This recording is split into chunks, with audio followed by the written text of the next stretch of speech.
My name is Rabbi Craig Axler, and I am proud to be the rabbi of Temple Isaiah in Fulton. When my wife Pam and I decided about 6 years ago that it was time for me to seek a synagogue of my own, a new job, and to interview for jobs, it was really difficult to leave the home of my youth in the Philadelphia region.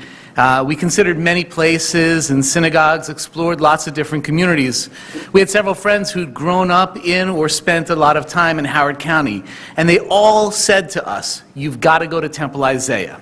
There's no better place to raise your family than Howard County."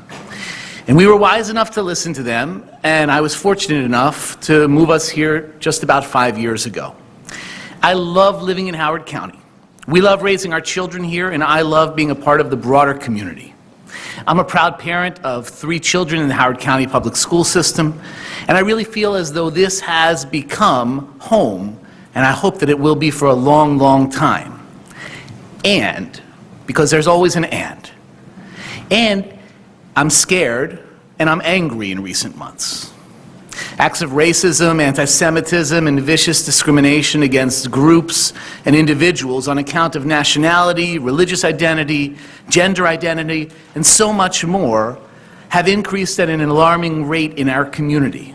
Carried in on the prevailing winds of intolerance, we've seen again and again that our little haven, our planned community, our oasis of civility is not immune to these issues.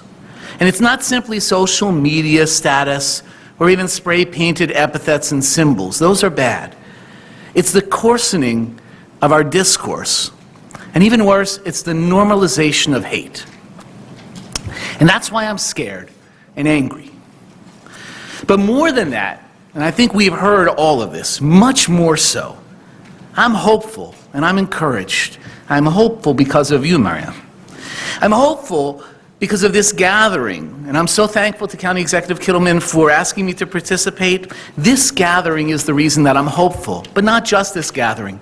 Just before Thanksgiving at Temple Isaiah, we hosted an interfaith pre-Thanksgiving worship service. Nearly 500 individuals from a rainbow of religious groups, Catholics and Jews, Mormons, Presbyterians, Unitarians, Muslims, Hindus, and many more came together to pray, to sing, and to act, and also to raise much-needed funds to assist the most vulnerable in our community. I'm hopeful as well because I regularly welcome students from various HCPSS schools and religious high schools to come to Temple Isaiah and to learn about me and my faith in our synagogue, and especially, and I always say, to ask questions, any question. And we learn from and with one another.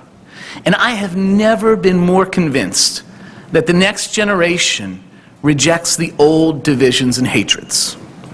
I'm hopeful because I know in the depths of my soul that when we stand together, when we honor and respect our differences, when we gather as we are here right now, unified in our diversity, we will prevail over any challenge, hatred, bigotry, racism, or division. The great writer Elie Wiesel of blessed memory put it this way. He writes, "I know and I speak from experience that even in the midst of darkness, it is possible to create light and share warmth with one another. That even on the edge of the abyss, it is possible to dream exalted dreams of compassion. That it is possible to be free and strengthen the ideals of freedom even within prison walls. That even in exile, friendship becomes an anchor." And so we are gathered here as one Howard gathered in friendship, and we will continue to strengthen one another, to bring compassion out into the world, and to assert that we are truly one Howard. I thank you very much for the opportunity to share.